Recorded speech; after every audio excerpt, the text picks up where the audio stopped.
नमस्कार। पैसे कहाँ से लाएं? बिजनेस तो सर करना है लेकिन पैसे नहीं है।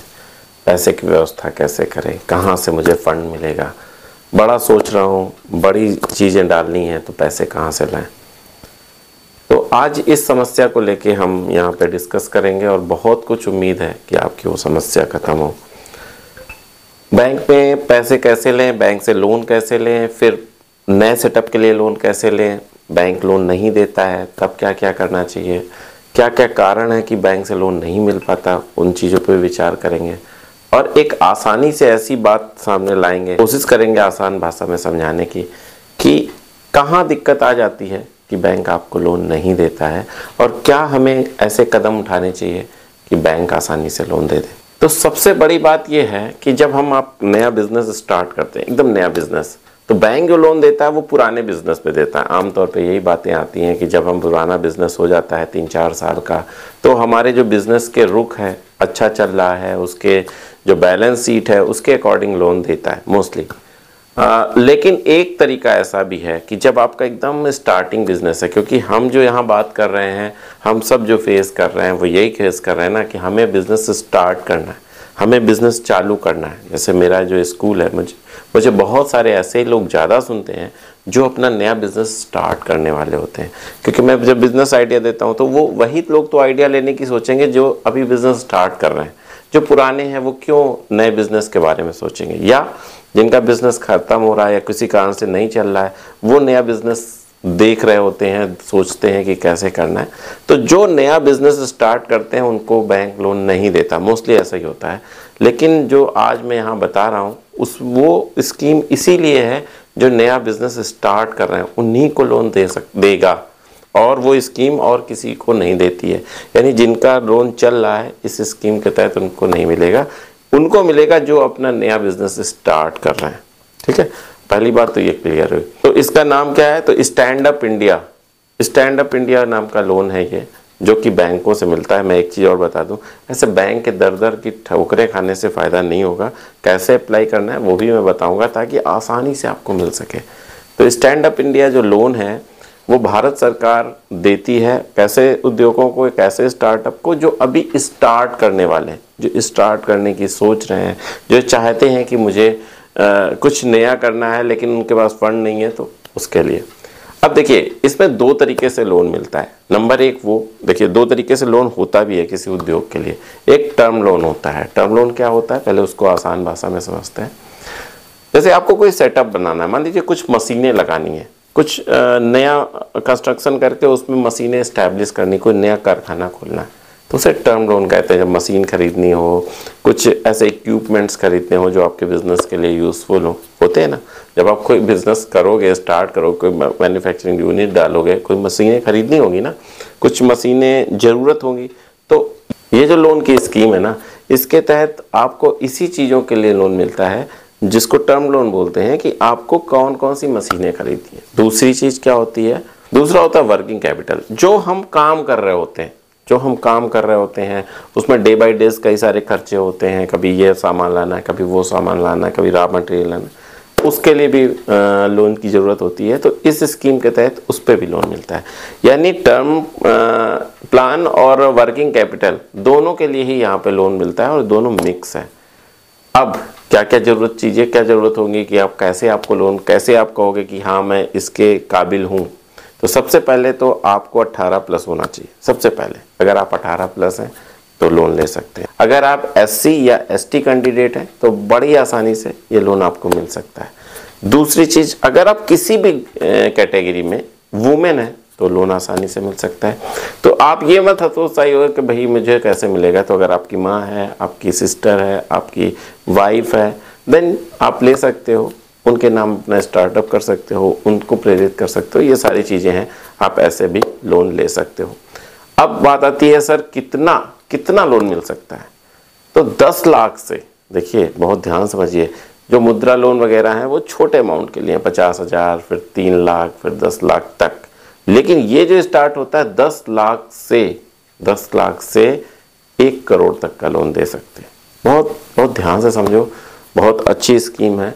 अगर आप इसको अप्लाई करोगे, सही तरीके से अप्लाई करोगे तो ज़रूर मिलता है।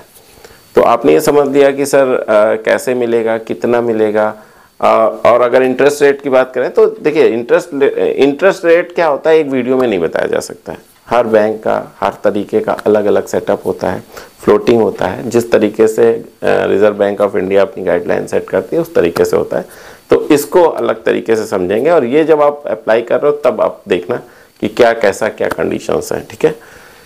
इसके बाद आती है बात कि सर डॉक्यूमेंट क्या चाहिए। तो डॉक्यूमेंट में देखिए 2 चीज़ें चाहिए होती हैं। नंबर 1 आपकी पहचान क्या है। देखिए हमेशा किसी भी कोई भी XYZ लोन होगी तो नंबर 1 पहचान की ID चाहिए होगी। नंबर 2 प्रूफ चाहिए होगा कि जहां आप रहते हो। समझिए, एक एड्रेस प्रूफ, इसी को एड्रेस प्रूफ कहते हैं, इसी को आपको क्या कहते हैं, दूसरा आइडेंटिटी प्रूफ, ठीक है। अब पहचान ID क्या हो सकती है, आपका वोटर कार्ड हो सकता है, आपका पैन कार्ड हो सकता है, आपका ड्राइविंग लाइसेंस हो सकता है, कि आपकी पहचान क्या है। एड्रेस प्रूफ क्या हो सकता है, तो घर का जिसमें जैसे टेलीफोन का बिल हो सकता है, इलेक्ट्रिसिटी बिल हो सकता है, ये सारी चीज़ें हो सकती हैं, ठीक है। पासपोर्ट हो सकता है। अब क्या बात आती है कि ठीक है आपकी पहचान हो गई, आपके घर की पहचान हो गई, अभी एक इम्पॉर्टेंट चीज़ तो बाकी रह गई ना सर, और वो है आपकी बिजनेस की पहचान। जब तक आपकी बिजनेस की पहचान नहीं होगी तो बैंक भाई साहब कहाँ जाएगा कि कहाँ से आपसे पैसे लेंगे।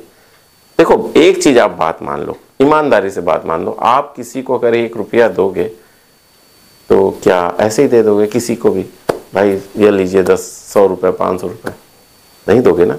उसके बारे में जब जानते होगे, उसके बारे में जब आपको भरोसा होगा, नहीं भाई ये नशा नहीं करता है, ये ऐसे कोई काम नहीं करता, ये सही आदमी, ये मेरे पैसे वापस कर देगा, तभी तो आप दोगे। किसी भी ऐसे आदमी को थोड़ी ना अपनी पूंजी 10,000 5,000 दे दोगे कि भाई साहब ले जाओ फिर ना देना। ऐसे तो नहीं चलती इकोनॉमी। तो एक तरीके से ऐसे चलती है जब भाई आपको लगता है कि ये व्यक्ति वापस कर देगा, ये व्यक्ति सही जगह पे पैसे लगाएगा, तभी तो आप दोगे। एकदम बेसिक चीज़ें समझो, बैंक का ये मनोदशा ही होती है। किसी बैंक आप जाते हो अरे सर वो पैसे ही नहीं दे रहे हैं, तो ऐसा नहीं है। बैंक में भी तो हमारा आपका पैसा है, वो क्या ऐसे ही उड़ा देंगे भाई साहब ले जाओ, नहीं। वो ये जानने की कोशिश करता है भाई आप सही हो, सही दशा में सही जगह पैसे लगाओगे, आप मेरे पैसे वापस आएंगे। मेरे का मतलब बैंक ये नहीं कहता कि मेरे, बैंक ये सोचता है कि मेरे ग्राहकों के पैसे हैं भाई, तो ऐसे तो नहीं दे देगा। तो ये बातें एकदम आप क्लियर समझ लो कि सबसे इंपॉर्टेंट चीज़ है कि बैंक को ये समझ में आना चाहिए कि आपसे पैसा वापस आएगा। कब वापस आएगा, जब आपका बिजनेस चलेगा। सीधी सी बात है, तभी तो आप पैसे वापस कर पाओगे। तो बिजनेस कैसे चलेगा, अभी तो आपने स्टार्ट नहीं किया, उसे कैसे पता चलेगा। जैसे बैंक देती थी लोन, कैसे देती हैं कि जब आपका 3-4 साल का वो देख लेती हैं, ITR देख लेती हैं, या आपकी GST रिटर्न्स देख लेती हैं, बैलेंस शीट देख लेती हैं, तो दे देती हैं उनको, तो ठीक है चल रहा है। लेकिन जब आप स्टार्ट करने जा रहे हो तब उनको कैसे पता चलेगा कि आपका बिजनेस चलेगा कि नहीं चलेगा। उसके लिए एक आती है, उसको बोलते हैं प्रोजेक्ट रिपोर्ट। अब प्रोजेक्ट रिपोर्ट क्या होती है, उसमें आप ये बताते हो कि भाई साहब कैसा, कौन सा बिजनेस करोगे, कैसे बिजनेस करोगे, आपके अंदर आइडिया क्या चल रहा है, आप कैसे उससे अर्निंग करोगे, आपके कस्टमर कौन होंगे, आपके परचेजर कौन होंगे। कौन का मतलब ये नहीं कि ये, कौन का मतलब आपका आइडिया। कुल मिला के वो बैंक ये जानना चाहती है कि आपका आइडिया क्या है, आप कैसे पैसे कमाओगे, क्या आप उसको अपने आइडिया से संतुष्ट कर पा रहे हो। सीधी सी बात एकदम सरल शब्दों में कि हाँ भाई अगर आप बैंक को अपने आइडिया से संतुष्ट कर पा रहे हो, प्रोजेक्ट रिपोर्ट का मतलब यही होता है, तो आपको बैंक पैसे दे देगी। अब जब ठीक है आपका आइडिया अच्छा है, सब कुछ अच्छा है, तो एक बहुत अच्छी प्रोजेक्ट रिपोर्ट आपको आसान कर देती है बैंक का लोन दिलाना, बहुत आसान कर देती है। अब बात आती है कि सर ठीक है सारी बातें ठीक है, मैं अप्लाई कैसे करूं, बैंक चला जाऊं। देखिए बैंक जाओगे, किससे मिलना है, क्या मिलना है, आपको नहीं पता, और कितने बैंक दौड़ोगे। तो सीधा सा एक मैं यहाँ पे आपको फार्मूला बता रहा हूँ, एकदम सरल सा फार्मूला है। बैंक आपको फ़ोन करेगा, बहुत सरल सा फार्मूला है, www.standupmitra.in।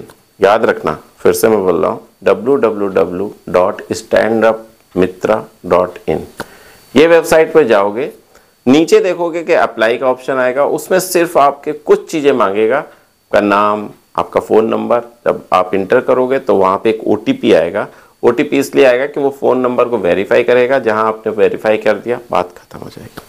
ये दर्शा देगा सभी बैंकों को, चाहे वो HDFC हो, ICICI हो, SBI हो, यूनियन बैंक हो, पंजाब नेशनल बैंक हो, UCO bank, XYZ central bank हो, जितने भी बैंक हैं, सबके पास एक मैसेज जाएगा कि ये बंदा, इस फोन नंबर का बंदा एक स्टैंड अप इंडिया लोन लेना चाहता है। ठीक है, सबके पास मैसेज चला गया। अब क्या होगा कि सभी लोग जो भी है उनके रिप्रेजेंटेटिव जो ये बैंक लोन देते हैं वो आपको कॉल बैक करेंगे, आपके बारे में पूछेंगे, आपके डॉक्यूमेंट्स देखेंगे, आपसे बात करेंगे। यानी देखो, मैंने क्यों मना किया कि आप किसी बैंक में ऐसे चले जाओगे तो एक बैंक की एक ब्रांच में जाओगे ना। दूसरी चीज, अगर आप ऑनलाइन तरीके से सबमिशन करते हो तो अगर बैंक को लोन नहीं देना होगा तो भी वो रिटर्न फॉर्म पे देगा कि भाई साहब मैं आपको इस कारण से लोन नहीं दे पाऊंगा। ऐसे कोई नहीं कर देगा चले जाओ। मतलब एक तरीका ये होता है कि आप गए, आपसे किसी ने बात ही नहीं की, अरे नहीं सर आपको नहीं। एक तरीका ये होता है जब आपने अप्लाई किया है तो अब उस पर ऊपर तक की नज़र है, सबकी नज़र है कि इस बंदे ने अप्लाई किया है। नॉर्मल सा है, उसमें जस्ट जो मैंने वेबसाइट कराई उसमें चले जाना, डाल दे। तो क्या होता है, आपको बहुत जगह से कॉल आता है, बहुत सारे बैंकों को इन्फॉर्म हो जाता है, बहुत सारे बैंक आपको कॉल करते हैं कि सर मेरी ये स्कीम है, ऐसा है। अगर किसी कारणवश, पहले तो आपको इस पर पूरा प्रोसीजर हो जाएगा, मैंने जितनी चीज़ें बताई सब चीज़ें हो जाएंगी। अगर किसी कारण से आपको वो लोन नहीं मिल पाता है तो दूसरी स्कीम में आपको हो सकता है लोन मिल जाए। उनकी कोई नई स्कीम चल रही हो, उस पर आपको वो कह देंगे सर आपको इस पे नहीं मिल सकता, हाँ अगर आप चाहो तो इस पे मिल सकता है। तो ये वाली बातें एकदम आपने क्लियर समझ ली। लेकिन एक चीज़ यहाँ पे जो मैं बहुत क्लियर समझाना चाहता हूँ, पैसा लेना आसान है, मिल जाएगा, लेकिन उसे अगर आपने गलत जगह खर्चा कर दिया तो दोबारा रिकवर करना बहुत मुश्किल है। तो मैं यहाँ पे आपको एक एडवाइस दूंगा, अपने छोटा भाई बड़ा भाई जो भी समझ के मैं आपको एडवाइस दे रहा हूँ कि लोन लेने से पहले आप अपने बिजनेस को ऐसे परख लेना कि क्या ये आपका बिजनेस 100% चलेगा। आपने प्रोजेक्ट रिपोर्ट का मतलब ही यही होता है, वो अपने ओरिजिनल बनाओ कि यार हाँ ये चलेगा कि नहीं चलेगा, क्या ये जो मेरा आइडिया है जो मैं सोच रहा हूँ ये सच में वहाँ पे चलेगा कि नहीं चलेगा। ऐसा तो नहीं कि नहीं यार चलेगा नहीं, पता नहीं चलेगा कि नहीं। तो बहुत ज़्यादा सोचने की ज़रूरत है, बहुत ज़्यादा समझने की ज़रूरत है, और जब वो सोच समझ लेना तब जाके आगे अपना कदम बढ़ाना।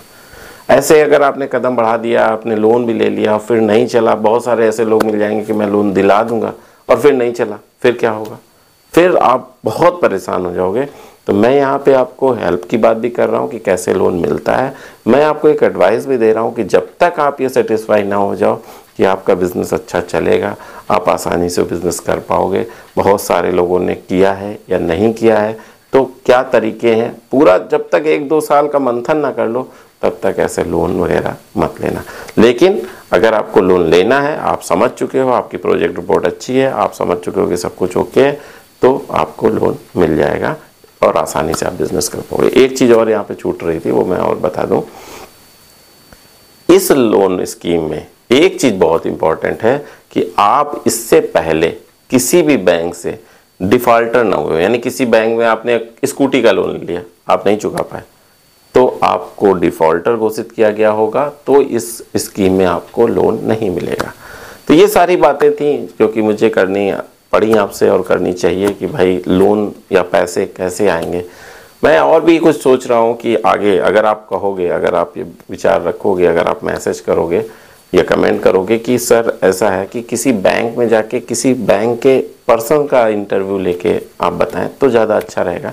बाकी मैंने आपको सब कुछ बता दिया है, बट अगर आप कहोगे, अगर आप कमेंट करोगे तो मैं किसी बैंक में जो सरकारी बैंक, अच्छा बैंक हो, मैं किसी प्राइवेट में ना जाके सरकारी में ज़्यादा प्रेफर करूँगा, जो नेशनलाइज बैंक हो उसमें जाके, ताकि आपको और अच्छे से समझ में आए। अगर हो सका, अगर उसने नंबर दिया तो मैं नंबर दे दूं ताकि उससे आप डायरेक्ट बात कर सको। तो ऐसी सारी कुछ सोच रहा हूँ, बट पहले देखता हूँ कि आप कितने लोग इंटरेस्टेड हो, क्या है, फिर उसके बाद इस पर विचार करेंगे। तो बस यही कहना है, जो दोनों ही सलाह दी कैसे लोन लेना है, और ये भी सलाह दी कि लोन लेते समय ध्यान रखना कि ऐसे फालतू लोन मत ले लेना किसी प्रोजेक्ट के लिए, ताकि आपके पैसे फंस जाएं, ताकि आपको परेशानी का सामना करना पड़े। इसके लिए सावधान रहिए। बस इतना ही कहना था। अगले वीडियो तक मैं आपसे विदा चाहता हूँ, तब तक के लिए नमस्कार।